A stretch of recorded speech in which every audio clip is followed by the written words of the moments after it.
CTV Calgary, local breaking news with Tara Nelson. Hello and thank you for joining us. Danielle Smith is under fire for associating again with people facing serious criminal charges. The Premier posed for photos at an event last night with two Albertans charged with criminal offences related to the Ottawa convoy. Smith says it is all just a coincidence, but as Tim Brooke explains, critics insist it's something else. The UCP candidate hoping to take Jason Kenney's old seat in Calgary-Lougheed drew in a large crowd Wednesday night. Among the familiar faces, Alberta's Premier. But this photo of Danielle Smith taken after the event is now being criticized. Just left of the Premier are two people facing criminal charges for their involvement in last year's Ottawa convoy. You would think that those kinds of associations would be something that she might want to avoid on the eve of an election. James Bauder is seen as one of the convoy architects. He's looking at charges for mischief to obstruct property, disobeying a court order, and obstructing a peace officer.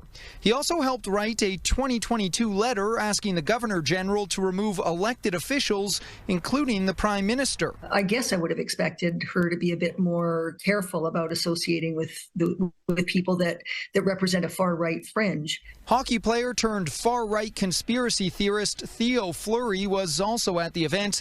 It was hosted for candidate Eric Bouchard, who has drawn criticism in the past for a strongly worded tweet at a Calgary city councillor. And Smith previously took a call with controversial pastor Artur Pawlowski, who was asking for the Premier's help in his own criminal case related to the convoy. It's part of a pattern. It's a pattern of behavior. The Premier didn't speak publicly to address the photo. Instead, a short statement from her party says she doesn't know Bauder and just took a lot of pictures at the events. The statement doesn't address his views in any way. The Premier is siding with those with extreme views, and she needs to explain. Bauder is awaiting a June trial. Albertans vote May 29th. Tim joins us from the McDougall Centre tonight. Tim, there are connections here to the group Take Back Alberta. Yes, that's the right-wing grassroots organization, Tara.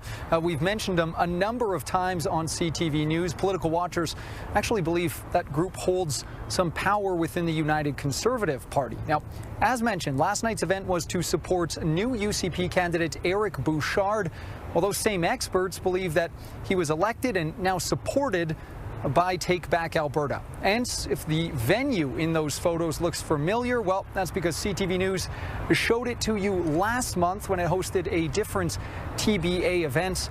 Tara, that event drew in some of the same crowd as last night's gathering. Okay, Tim, thank you.